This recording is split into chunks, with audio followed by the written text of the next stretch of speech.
Bueno, pues como suelo decir, ya habéis caído en mis garras, vosotros también, por lo visto. De lo que vamos a hablar ahora, o sea, esto es algo que lleva ya unos meses en el mercado, ¿vale? No es nuevo. Entonces, ya digo, voy a insistir sobre todo sobre dos de las características que me parecen más interesantes de estas cámaras y que vienen derivadas del uso de algo que existe desde hace muchísimos años, que es el obturador global. Pero lo que me parece muy interesante es la forma en la que Red, en este caso particular, ha utilizado esa función para llevarlo a otros terrenos en los que normalmente no se estaría utilizando. Básicamente, esto es un poco de un resumen básico. Las características principales que tenemos en la B-Raptor en el modelo X, ¿vale? Que es el modelo, igual que ocurre con la XLX.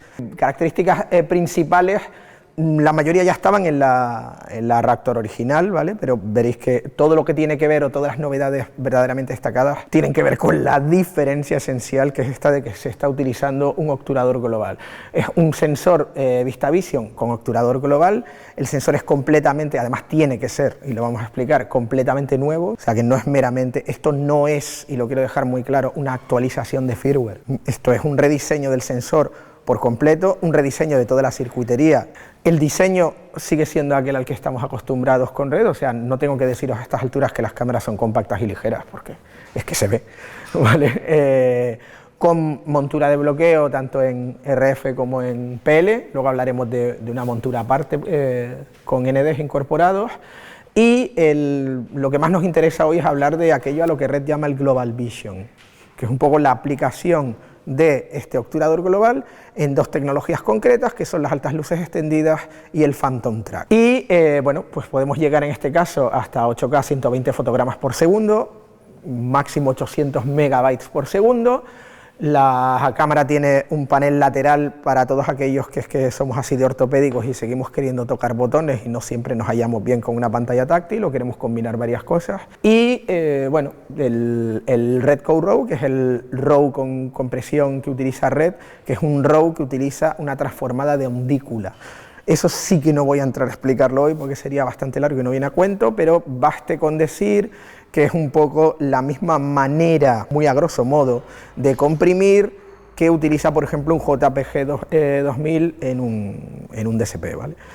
O sea, es una manera de comprimir que básicamente lo que hace es que genera muchos menos artefactos en la imagen con una compresión bastante más eficiente, y a partir de cierta tasa de transferencia de datos, que en cualquier cámara de cine digital hay suficiente tasa para eso, tenemos una imagen mucho más limpia, en HQ, MQ, LQ y ELQ, ¿vale? Y dos puertos, aparte del USB-C, pues dos puertos 12G de SDI.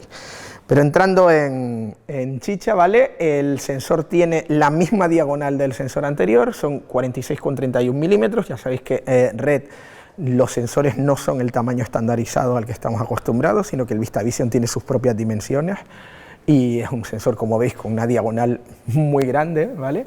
Pero lo interesante aquí, o lo más interesante de todo eso, es la serie de funciones que se van añadiendo para conseguir al final que optimicemos el rendimiento de las cámaras.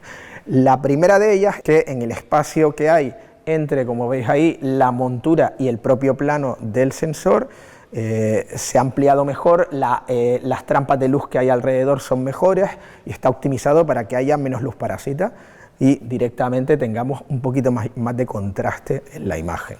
Y eso, insisto, nos va a venir muy bien para una función de la que vamos a hablar en un momentito.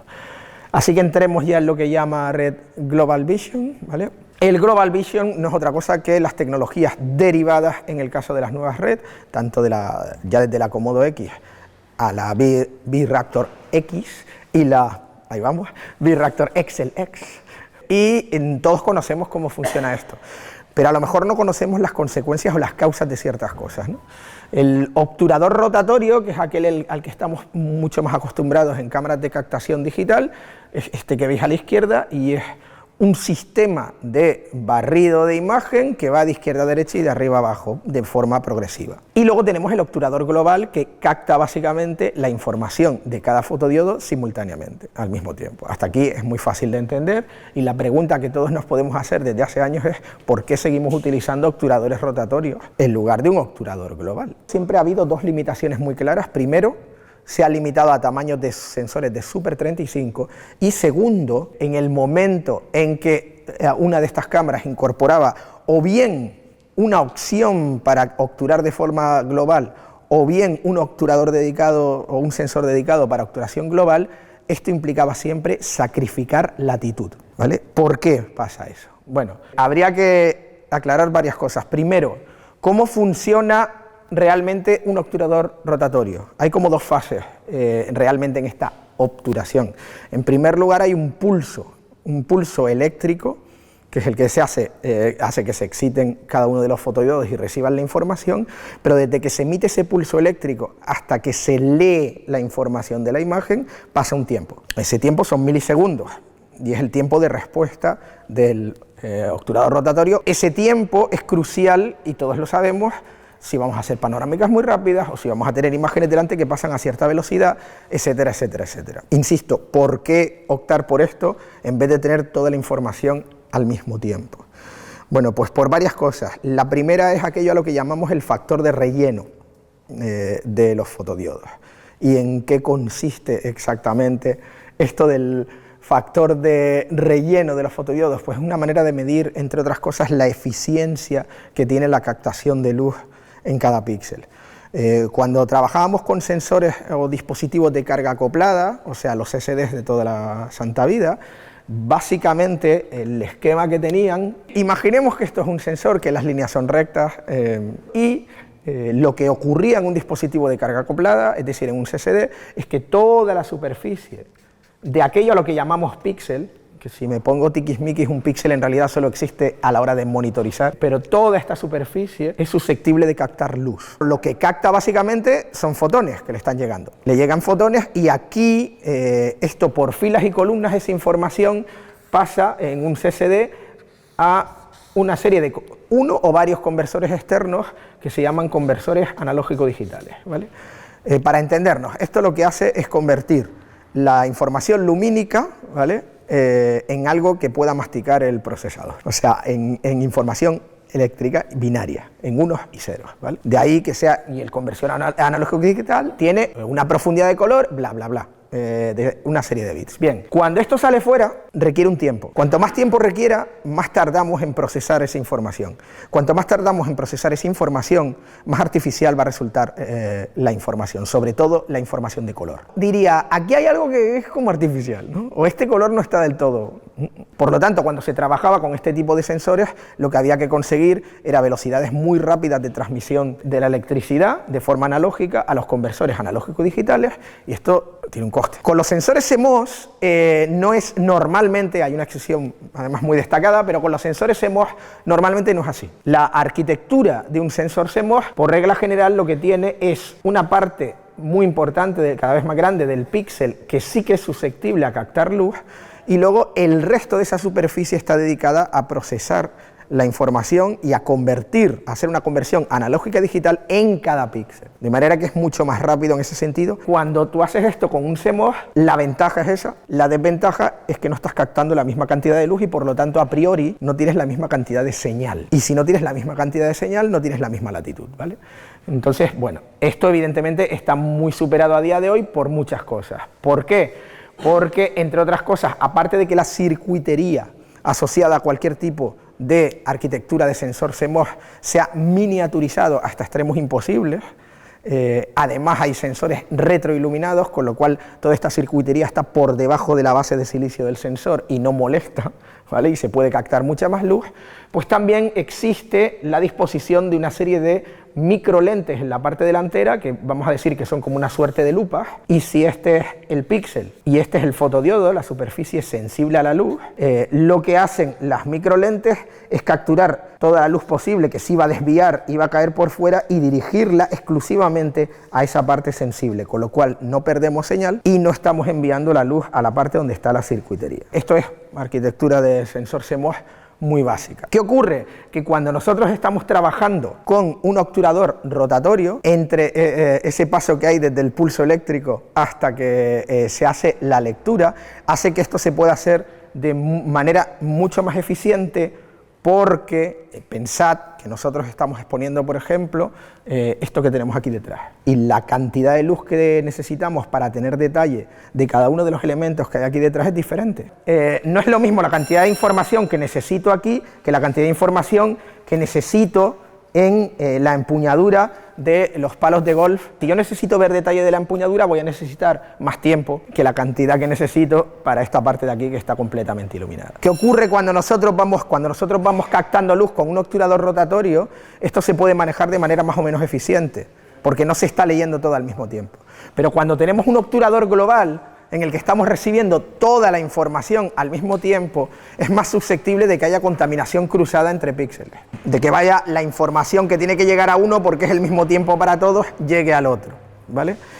Y además hay otro tema con todo esto. Para que podamos conseguir, cualquier fabricante, para que pueda conseguir un obturador global, es necesario añadir a la circuitería que ya tiene un dispositivo de almacenamiento de memoria durante muy poco tiempo, pero es algo que hay que añadir. Es más caro y además ese dispositivo ocupa más espacio. Primera cosa que puede afectar a la latitud, porque de repente la parte sensible a la luz sería más pequeña y entonces tendríamos menos cantidad de señal, y si tenemos menos cantidad de señal tenemos menos latitud. Es así, es de cajón, ¿vale? O sea que el primer hándicap podría ser eso. Sí, se puede poner en la parte trasera. Esto viene con una placa metálica, ¿vale? Cuando añadimos una placa metálica a nivel microscópico, estamos hablando a la superficie que ya teníamos de circuitería, eso significa que cuando llega la luz es posible que haya desviación de luz parásita por culpa de esa placa metálica añadida. Podemos poner un sensor retroiluminado con la información por debajo, ¿vale? Debajo del sensor, pero seguimos teniendo que tener la memoria ahí, solo que en este caso no necesitamos la placa metálica. Bueno, todo resuelto, ¿no? No me cache.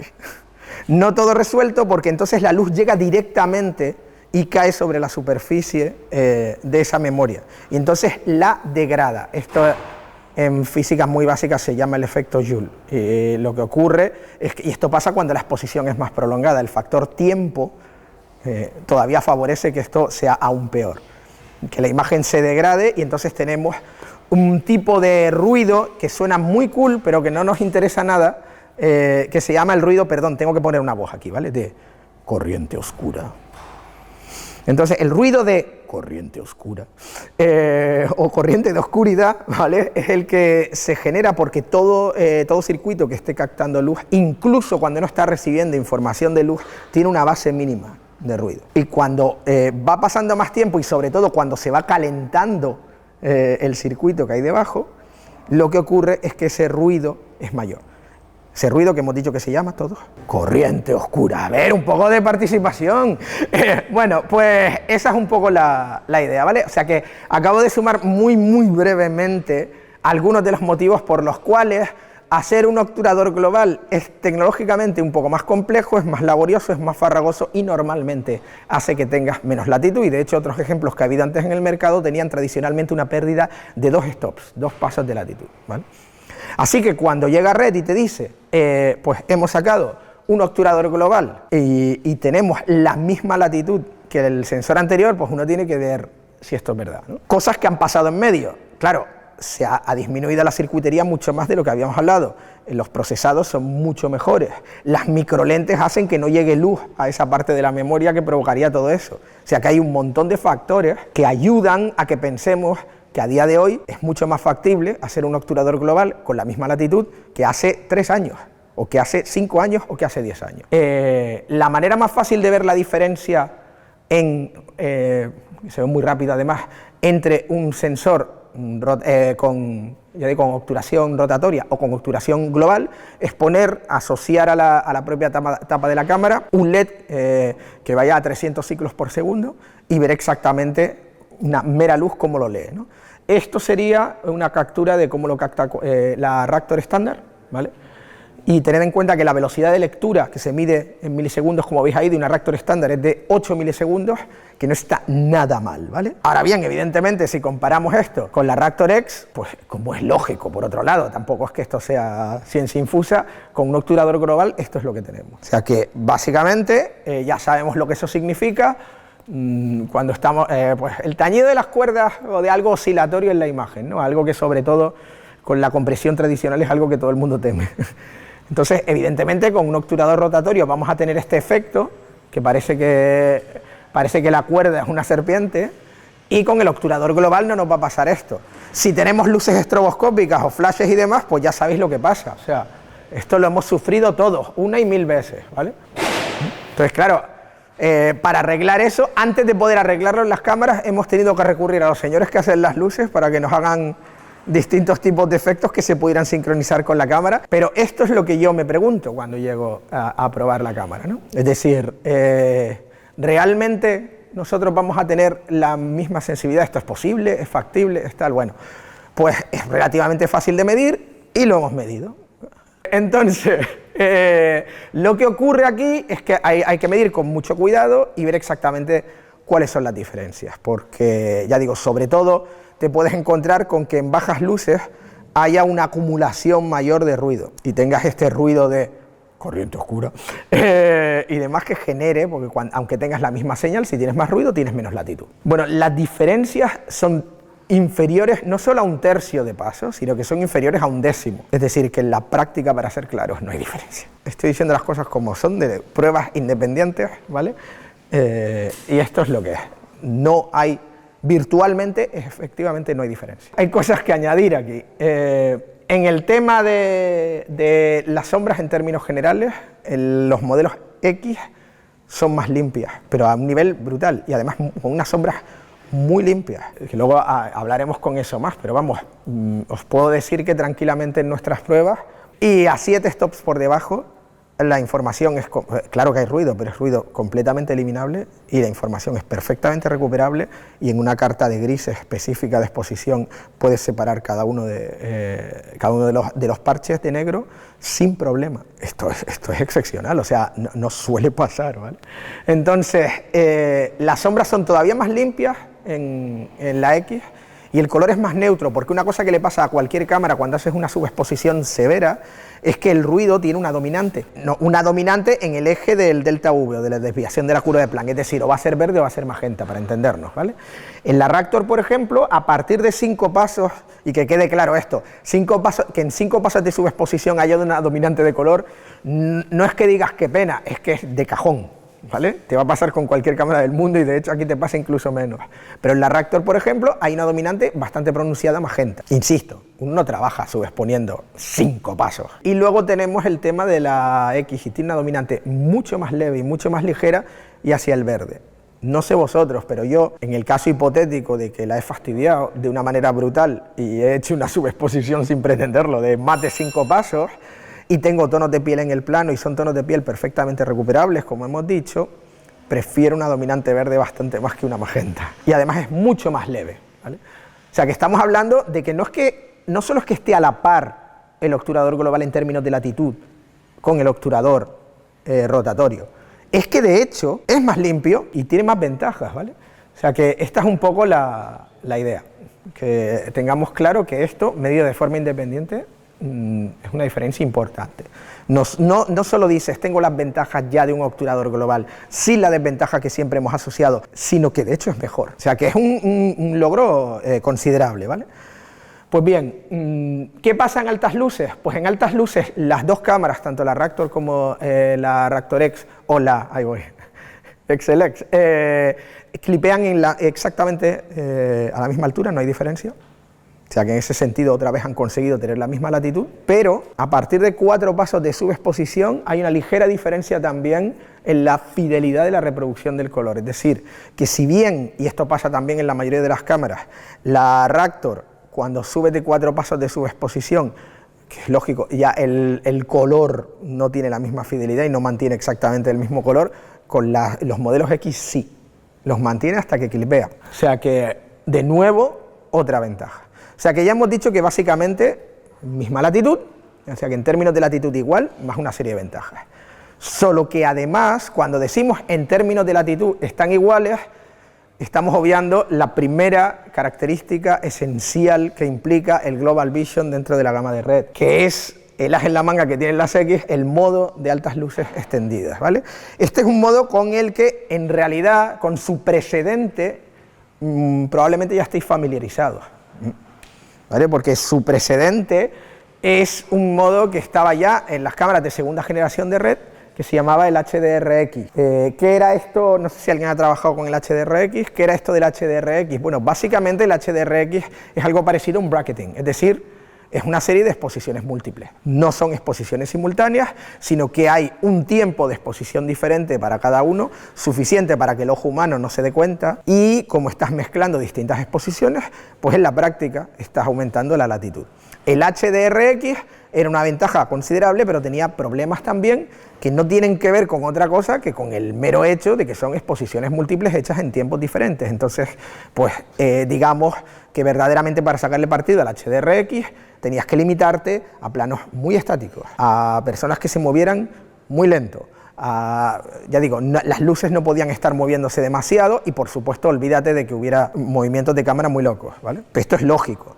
Ahí teníamos además la posibilidad de elegir entre distintas exposiciones múltiples y a partir de una cierta cantidad, pues bueno, las sombras dobles eran tremendas y demás, y básicamente valía para un paisaje fijo y que no se movieran los árboles mucho. ¿Qué ocurre aquí? Aquí lo que ocurre es que tenemos un principio que es el mismo, tenemos dos exposiciones al mismo tiempo, tenemos dos velocidades de obturación, por lo tanto diferentes simultáneamente, pero tenemos la ventaja del tiempo que ha pasado, la velocidad de lectura mucho más rápida y un obturador global, ¿vale? Y esto cambia muchas cosas. De ser una función que en unos planos muy concretos y muy específicos podía ser útil y para de contar, a ser una función que resulta muchísimo más práctica y mucho más útil en una gran cantidad de situaciones. ¿Qué ocurre en la práctica con esto? Bueno, de nuevo, con las mediciones y demás, hemos visto que con el modo de altas luces extendidas, mido exactamente si hay sobreexposición aquí, en el brillo cromado que hay aquí y demás, o en la Harley Davidson de no sé quién, ¿vale? Entonces, si me pongo así de tiquismiquis, os diría que el modo Extended Highlights o de altas luces extendidas recupera sin problema, no 2 pasos y 2 tercios, bastante más de 2 pasos y 2 tercios, simplemente que no, que no llega a los 3 pasos de milagro. Pero lo cierto, y todos lo sabemos, es que eso es un detalle en sí mismo. En la práctica, nosotros estamos viendo clipeado eso. De modo que si estamos hablando de reflejos especulares, de una mera luz especular, ahí no nos importa. Entonces, cuando tomamos eso en cuenta de verdad, ya no solo son 2 stops y 2 tercios, son tranquilamente 3 pasos, que es exactamente lo que dice Red. Las altas luces extendidas dan 3 pasos más. Sí, dan 3 pasos más. Medido y comprobado, además tranquilamente. ¿Para qué nos viene bien? Bueno, pues ya lo sabemos. O sea, combinaciones como la que vemos aquí, esta es la diferencia de tener aplicada las altas luces a no tenerlo, ¿vale? Lo mejor de todo, de nuevo, la fidelidad en la reproducción del color se mantiene a la hora de recuperar sin el menor problema. Primera situación. Segunda situación, como ya sabemos, pues esta combinación de tener tan puñetera, de tener llama y demás, exterior noche y rostro al canto, ¿no? Entonces, pues una diferencia también verdaderamente importante ahí. Y otra cosa que resulta mucho más cómoda, cuando nosotros trabajábamos con HDRX, uno tenía que ver los resultados en postpro. Y era un poquito como, bueno, los nervios de... También es verdad que muchos años antes todo dependía de a ver qué va a pasar con lo que venga del laboratorio dentro de 3 días, ¿no? O sea que ese suspense forma parte de la profesión. Pero no lo podías ver en el momento. Ahora podemos monitorizarlo directamente. Lo podéis ver directamente cuando lo aplicáis y podéis ver la diferencia, ¿vale? O sea que es también interesante porque podemos ver si realmente nos está sirviendo en el caso o no.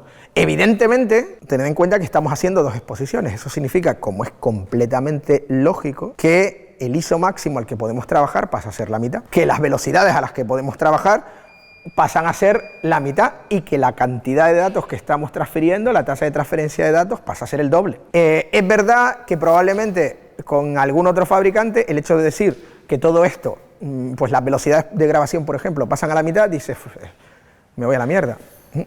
Pero con alguien que te está dando tranquilamente 4K 240 fotogramas por segundo, 8K 120, creo que no es un problema, ¿vale? O sea que precisamente eso no me angustia demasiado. Lo que veis aquí en las altas luces del fondo también, ya digo. Y por supuesto, de momento esto es aplicable exclusivamente en el RAW con transformada de ondícula de Red, ¿vale?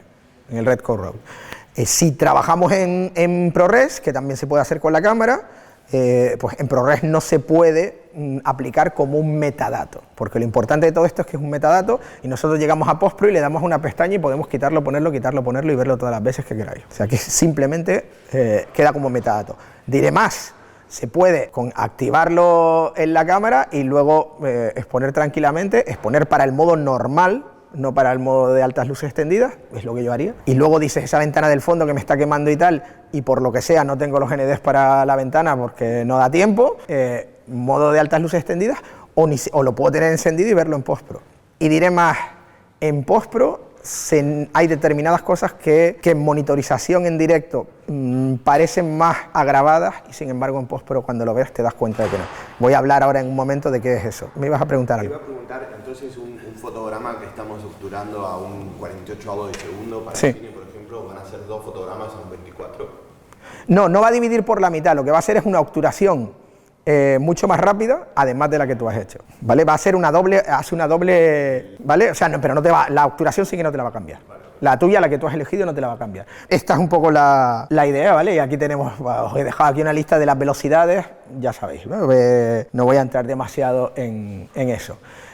Además, todo esto, el SDK se está desarrollando y mejorando, por eso veréis en la cámara cuando la activamos que sigue poniendo beta. Y hemos podido ver clips de desarrollo de material que ya se había hecho antes, porque insisto, esto como es un metadato sobre material que ya habéis rodado, en el futuro, con los nuevos desarrollos de red, se va a poder aplicar lo nuevo. Y se mejora todo eso y se reduce el ruido y se mejoran lo que luego voy a hablar de las imágenes fantasma, etcétera, etcétera. Podemos ver otra de las circunstancias típicas, que sería directamente combinación de mucho contraste, sombras muy marcadas sobre los ojos y demás, y altas luces. Esto en HDRX, por ejemplo, no hay ningún problema aquí. No tienes problema de imágenes dobles ni nada, que es lo que hubiéramos tenido anteriormente con el tema del HDRX. De momento, para poder ver esto en Postpro hay que hacerlo con Red Cine X Pro, pero todos los fabricantes de software tienen la SDK, o sea que podéis esperar que muy breve lo tenga todo el mundo instalado, ¿vale? Y ahora, para entendernos un poquito, esto en la práctica, sin ser el material de red y no sé qué, ¿qué tenemos? Bueno, pues he puesto esto a propósito para entendernos, ¿vale? Sin trampa ni cartón.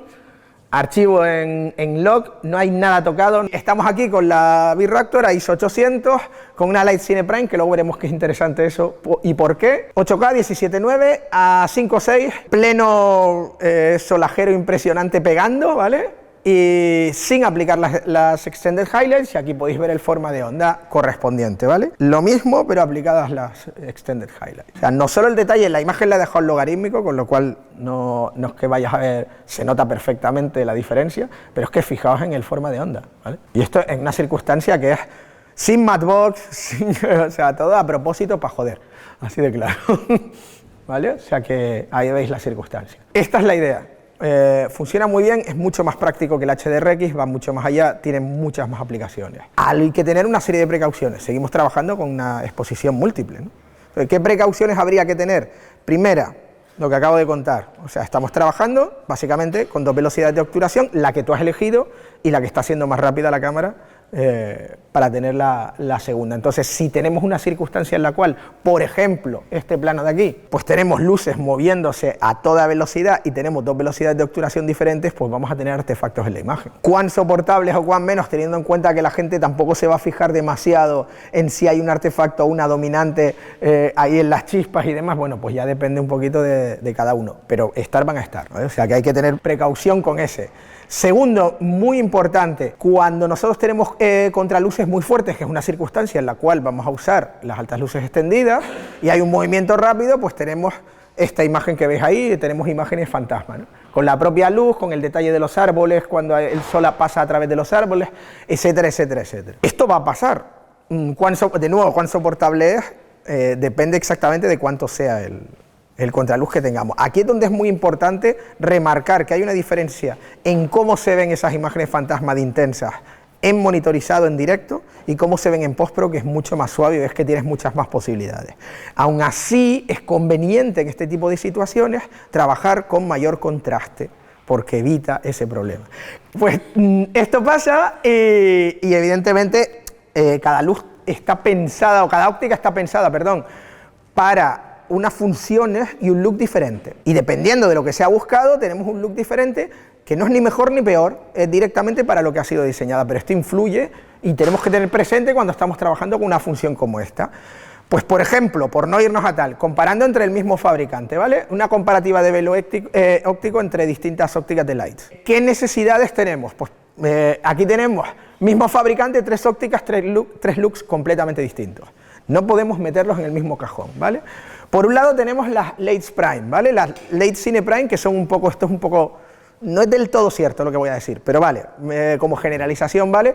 Son un poco una adaptación de la Sumilux C a VistaVision o a Full Frame, ¿vale? ¿Qué se busca ahí? Cuando se desarrollaron ópticas como la Sumilux C, se hicieron por una necesidad muy específica. Y es la misma necesidad que, por ejemplo, voy a hablar de ópticas de la competencia, pero porque al final es el mismo diseñador, de hecho, es la misma necesidad que ocurría cuando se diseñaron, por ejemplo, las Master Prime, ¿vale? Hay que tener en cuenta qué se pretendía arreglar ahí. En el momento en que se diseñan esas ópticas, el 90% del trabajo a nivel mundial sigue siendo para terminar en un soporte fotoquímico. ¿Y qué ocurre con un soporte fotoquímico? Pues lo que ocurre es que por muy precisos que sean los motores de la cámara, en el momento en que los pernos enganchan las perforaciones del negativo, hay una ligera y microscópica trepidación, o para entendernos, en la práctica, un desenfoque, que nosotros podemos percibir o no, pero que al final se transmite como un suavizado de la imagen. Por eso cuando se diseñan las Master Prime, por eso cuando se diseñan más tarde, y de hecho mejorada, las Sumilux C, se diseñan con un elemento fundamental para evitar esto o para compensar esto, que es un microcontraste, que no es lo mismo que el contraste general, muy elevado. Es decir, aunque no es realmente lo que voy a contar, pero pongamos o digamos otra generalización, que sería como si el contraste entre píxeles fuera más alto para evitar esto, ¿vale? Y entonces tenemos una imagen que cuando no estamos terminando sobre un soporte fotoquímico que tenía cierta trepidación a la hora de que los pernos engancharan, sino que tenemos un sensor fijo, quieto, sin movimiento, captando siempre lo mismo, lo que tenemos es que notamos mucho más esa diferencia, ese microcontraste entre píxeles, y entonces decimos que esa óptica es muy dura y que las caras parecen la superficie de la luna. Y por culpa de esto, y estamos hablando básicamente de este tipo de ópticas, nació uno de los mayores malentendidos que existen en la industria y que no me canso de repetir, ¿vale? Que es el tema de creer que un sensor con mucha resolución o que una óptica que es capaz de resolver muchos pares de líneas por milímetro, que por cierto así es como se mide la resolución, y los sensores también, es muy duro para las pieles. Eso es rotundamente falso, ¿vale? Y lo voy a explicar. ¿Por qué es falso? ¿Por qué es falso? Cuanto mayor es la resolución en pares de líneas por milímetro de una óptica o de un sensor, en realidad más suave es la gradación que hay en la imagen entre píxeles y por lo tanto, aunque tienes mucho detalle, pero la imagen es más suave. Es mentira que haga las caras duras. Lo que sí ocurre es que si tenemos el microcontraste, lo que he contado antes, que era una necesidad específica y que los fabricantes de ópticas pueden modificar hasta cierto punto, ¿vale? No voy a decir que el microcontraste es independiente de la resolución, porque no es verdad, pero hay mucho margen para modificar eso, ¿vale? Y entonces, a día de hoy, me da igual el fabricante, puede ser Leitz, pueden ser otros. En todos los casos, la mayoría de los fabricantes a día de hoy, decentes, te hacen ópticas con una resolución altísima, más alta que nunca, entre otras cosas porque los sensores lo demandan, pero el microcontraste es muy suave, las caras no son duras, tienes detalle y todo queda mejor. Cuando ponemos, no siempre, depende de la óptica, en el pasado también, pero en el pasado era un poco lo que podían hacer. Entonces, cuando tú pones una óptica concreta de hace 60 años, puede que tengas un contraste y un microcontraste muy suave y quede todo medio embarrado porque no llega a la resolución que necesita un sensor actual, o al revés, porque una de las maneras perceptualmente hablando, el ojo humano confunde resolución con microcontraste muy exacerbado. Entonces, había ópticas a las que se les subía muchísimo el contraste a propósito, para que tuvieran ese aspecto más definido y que a día de hoy se verían muy duras. Entonces, y voy a mencionar unas que no tienen nada de malo y que se han hecho grandes películas con ellas, pero por ejemplo, unas ópticas que tenían clásicas, que son las Super Baltar, ¿vale? Que tenían un contraste altísimo a propósito, son las que te van a dar a día de hoy con un sensor actual una cara súper dura. Pero ¡ay! Es que son vintage. No podemos poner vintage en la misma categoría, porque igual que ahora, antes los fabricantes hacían ópticas distintas. Y ahí iban a lo que podían dar. En el caso de la Leitz Prime hay esa necesidad. Pues ¿qué nos encontramos? Nos encontramos, por ejemplo, con que tenemos muy bien definida la linterna. Esta es una óptica que te da un 78% de contraste a 40 pares de líneas por milímetro y podemos ver que en la imagen en general esta luz afecta bastante poco a lo que podemos... A ver, teniendo en cuenta que le estamos metiendo una linterna al eje óptico, ¿vale? Pues afecta bastante poco al resto, ¿no?, de la imagen en cuanto al contraste. Pero sí es verdad que tenemos, a propósito, cierta curvatura de campo aquí, lo podemos ver, ¿no? ¿Qué pasa con la Hugo? La Hugo es una adaptación mecánica a partir de una de las ópticas más míticas de la historia de la fotografía, que son las ópticas M de Leitz. Pues la Hugo tiene un 65% de contraste en 40 pares de líneas por milímetro, pero hay otro detalle que hay que tener presente. En la Leitz Prime, a propósito, la caída y la diferencia entre la parte del plano enfocado y la desenfocada es muy abrupta, para tener, entre otros casos, una luminosidad más paralela en todo el plano. Es muy abrupta, desde el plano que está enfocado al que está desenfocado no hay una gradación eterna, sino que es una caída bastante abrupta. En la Hugo, en cambio, es bastante más suave y el contraste es bastante más bajo. Y la consecuencia es esta de aquí, es una imagen... cuando no te están apuntando con una linterna al eje óptico, es una imagen tremendamente agradable, maravillosa, histórica y demás. Y esto, insisto, a propósito, podéis ver aquí, ¿vale?, que según el desenfoque que está más cerca del plano focal tiene una ligera dominante verde y el que está por detrás tiene una dominante magenta, cosa que no te pasa en las otras. No es un error del fabricante, es a propósito. Y en óptica siempre hay que hacer sacrificios, son vasos comunicantes, ¿vale? Entonces tenemos que entender eso. Si exigimos esto y queremos este look tan suave y tal, no vamos a poder tener este contraste y con las altas luces extendidas, pues se va a notar mucho más las imágenes fantasmas. Y luego tenemos las Elsi, tienen una combinación de ambas cosas. Primero, están pensadas también para VistaVision y demás, y en este caso lo que tenemos, curiosamente, si veis esto a lo mejor creéis que no, pero tiene un contraste más alto que esta, 88% a 40 pares de líneas por milímetro, pero tiene una gradación desde el plano de enfoque al de desenfoque amplísima, y por eso tenemos esta imagen. Si os dais cuenta, ¿vale?, tenemos el velo óptico por toda la imagen, pero cuando miramos, fijaos que en realidad el contraste de la cara está muy detallado. Y si no tuviéramos la linterna lo veríamos más que en esto. No tiene nada de bueno, ni de malo, ni de regular. Elegís lo que queráis elegir según el proyecto con el que estéis trabajando. Pero sed conscientes de esto. Entendedme, ¿vale? Porque esto tiene consecuencias a la hora de utilizarlo con una función como las altas luces extendidas. Entonces, hay una parte del hecho de que podamos tener en una situación concreta imágenes fantasmas de la cual no podemos evitar porque estamos trabajando con dos obturaciones. La física es física y esto suda. Pero hay otra parte que sí podemos trabajar con ella. A lo mejor nos interesa más o menos, a lo mejor tal. Como he dicho, se puede encender y apagar en postpro y no es destructivo. Obviamente esta no es una función para dejarla encendida todo el tiempo. Ojo con eso, ¿vale? Porque también tenemos estamos teniendo dos obturaciones, estamos teniendo dos exposiciones y también estamos teniendo dos exposiciones en bajas luces. Dos exposiciones en bajas luces que nos están dando el ruido combinado de dos exposiciones. ¿Es terrible? No, la verdad es que es una cosa que no es una diferencia enorme, pero ¿para qué añadir algo que no necesitamos tener si no nos hace falta? O sea, que no es por defecto el modo Extended Highlights y voy a sacrificar velocidad y voy a meter mucha más tasa de datos por si acaso, no. Y a la hora de exponer, pues recordad siempre que lo importante aquí es tener presente que lo lógico es que expongas con la latitud estándar de la cámara, luego digas, en esta situación, esa ventana de fondo, ese árbol de tal, me viene bien el Extended Highlights, y ahí lo aplicas, pero sin haber cambiado la exposición. Si exponemos a propósito para el Extended Highlights, nos podemos encontrar con que luego en postpro cambiamos de opinión, o peor aún, cambian de opinión por nosotros, y deciden quitarlo y entonces nos quedamos con una imagen subexpuesta. Mientras que si exponemos normalmente, luego aplicamos el Extended Highlights, nos podemos arrepentir tranquilamente luego en postpro, y no va a tener efectos, porque podemos cambiarlo a voluntad, ¿vale? Y ya digo, es una función que se mejora constantemente. Ya de paso, Red sí que incluye en su cámara ND, ¿vale? Pero además, la B-Raptor en la X, no solo en la XLX, tenemos este adaptador que va de RF a PL y tiene un ND incorporado, ¿vale? Que está hecho de aleación de aluminio y magnesio con una base de titanio. Veis que tiene dos pestañitas que se introducen en un lateral, lo podemos ver luego. Una es el filtro clear, o sea, porque hace falta que haya un cristal realmente ocupando ahí espacio, para que se mantenga la misma distancia de registro, y luego tenemos este, que es el que realmente es un ND electrónico variable, ¿vale? Cuidado con esto, porque ya esto no pasa solo con Red, pasa con otros fabricantes.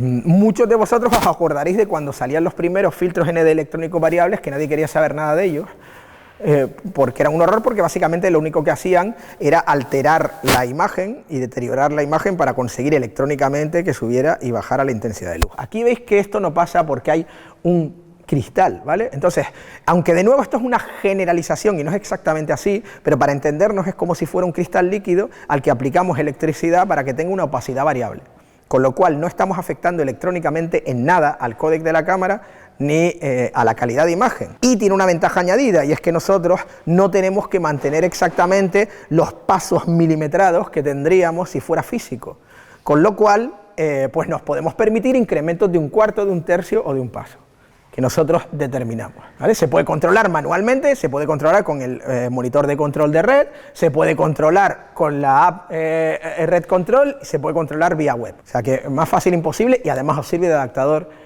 RF IPL, ¿vale? Y por si fuera poco, tiene también soporte para el protocolo de metadatos de Cook, ¿vale? O sea que no perdemos esa información por el hecho de que hemos puesto el ND. Otra de las cosas interesantes, esto más que una precaución es una recomendación. Yo creo que es bastante práctico poner el modo de altas luces extendidas en lugar de en el menú, que sinceramente en el menú es tocar un botón y entrar, o sea, tampoco es para tanto, pero ponerlo en alguno de los botones personalizables, con lo cual podemos estar comprobando directamente. A mí, pero eso son manías, me gusta ponerlo en el botón de grabación delantero, porque es muy rápido, ¿no? Pum, pum, pum, pum, y lo miras en el monitor rápidamente. Y aquí, cuando hablamos del Extended Highlights, creo que me resulta muy interesante hablar de esto. ¿En qué consiste esto del sistema de zonas de latitud de exposición, ¿vale? Normalmente, la manera en que todos nuestros sentidos funcionan, ¿vale?, de forma logarítmica.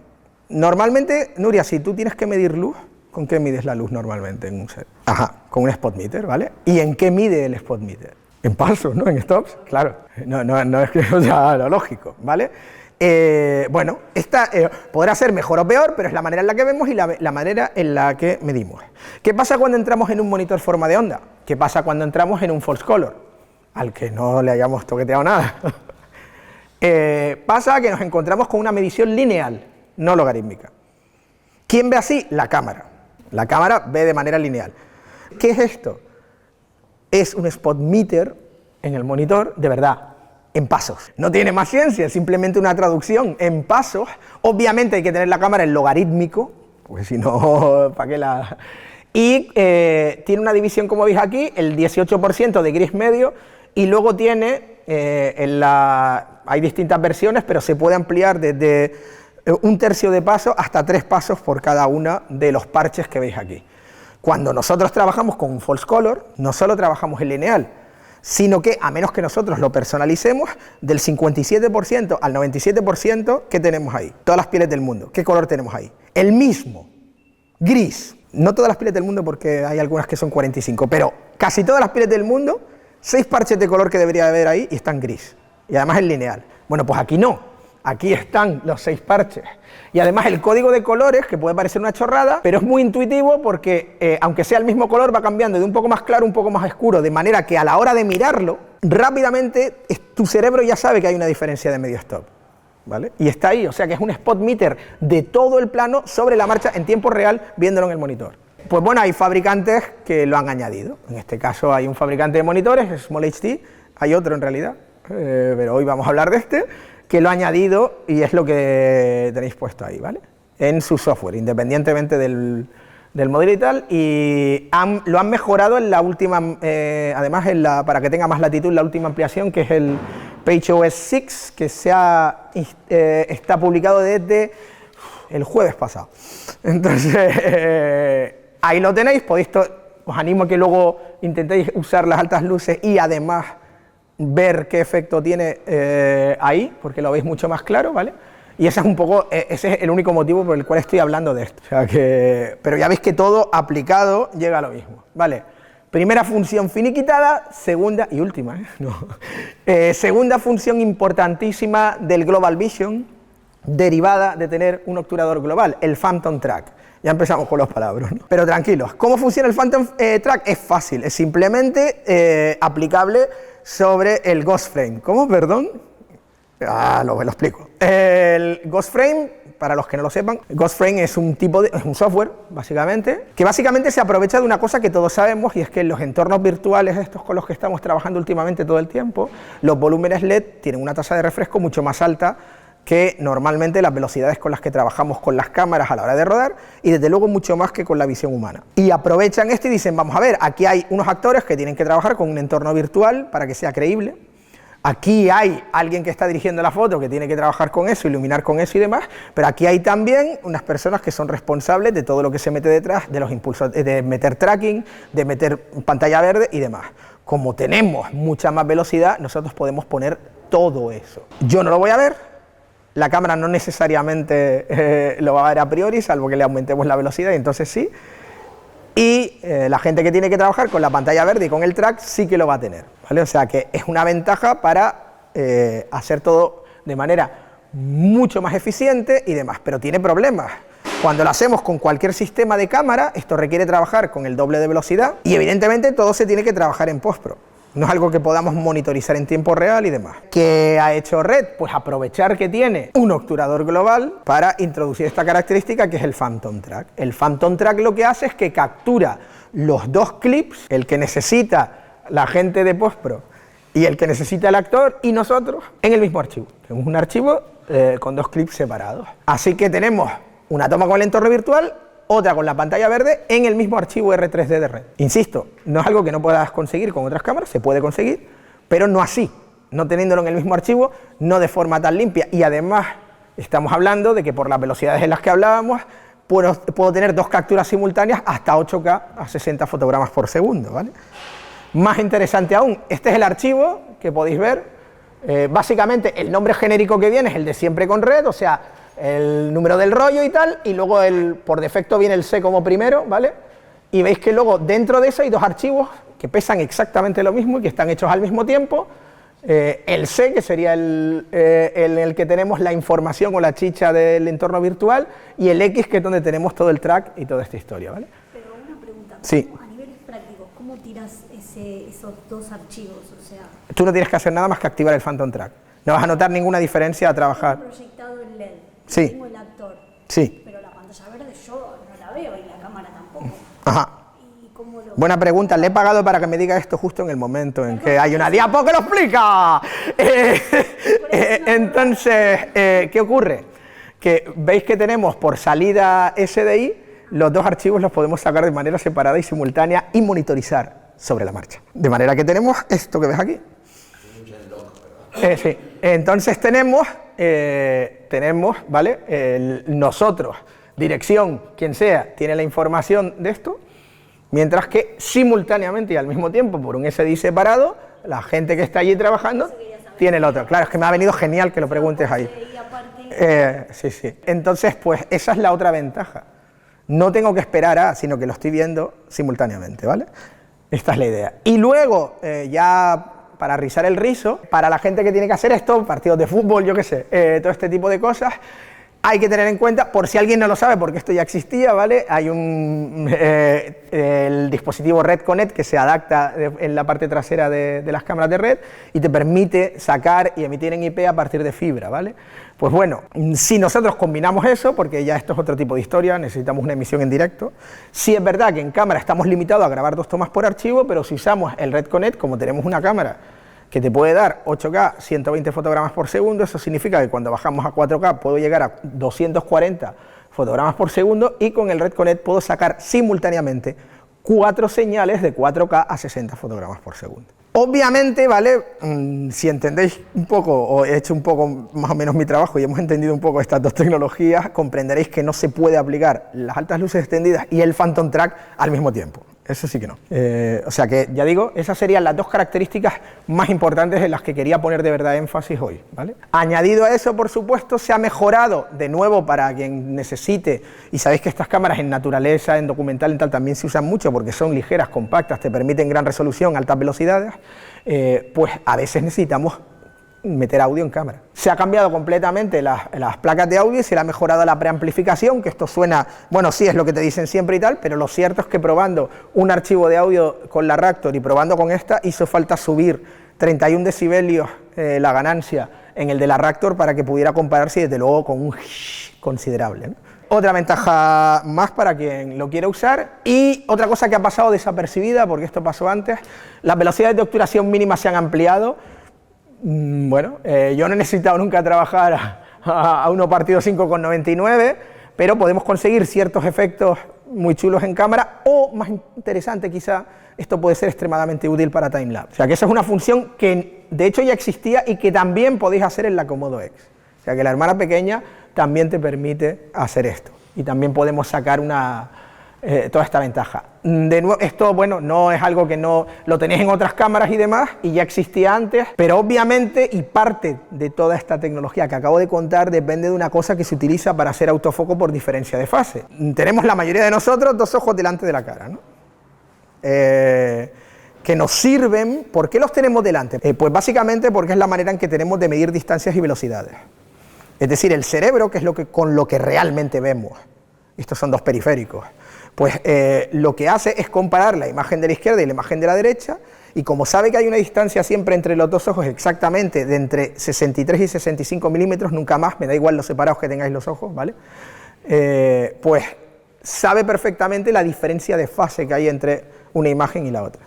Si nosotros introducimos doble circuitería en cada fotodiodo, podemos separar la información como si fuera ojo izquierdo y ojo derecho, calcular por diferencia de fase y hacer un autofoco muy eficiente. Esto ni es exclusivo de Red, ni es la función más brillante de Red por ahora, están mejorándolo y demás. Y existen otras cámaras y lo sabéis, ¿vale? Pero pensad en que eso mismo se ha utilizado, por ejemplo, para el Phantom Track, cosa que no hacen otros. O sea, que es esa manera de pensar diferente, no es ni mejor ni peor, es diferente. ¿Y qué pasa si uso esta tecnología para conseguir hacer eso en tiempo real, ¿no? O sea que esta es un poco la idea del sistema de detección de rostros. Las cámaras incluyen también una lista de verificación, un checksum en cámara para cada clip que se graba, ¿vale? Hay una opción para eso, que es esta de aquí, de generar, creo que la ASC todos sabemos lo que es, ¿vale? Y se llama Media Hash List, ¿vale? Si usamos cualquiera de las funciones de la nube, para subir a la nube automáticamente y demás de Red, esta función se activa automáticamente sin que nosotros tengamos que entrar en el menú ni hacer nada. Con lo cual ya tenemos la lista de verificación en cada clic que se graba automáticamente, lo cual siempre viene bien para no tener que despistarnos y perder cosas. Y eso que gente muy rara como yo llevamos pidiendo años a Red, y bueno, pues nos han hecho caso y han hecho un nuevo visor electrónico compacto que te permite controlar las funciones principales de la cámara. Las que no te puedas controlar por ahí las puedes controlar por el panel lateral. Es cierto que no se puede, ojo con eso, simultanear con el monitor de control de Red.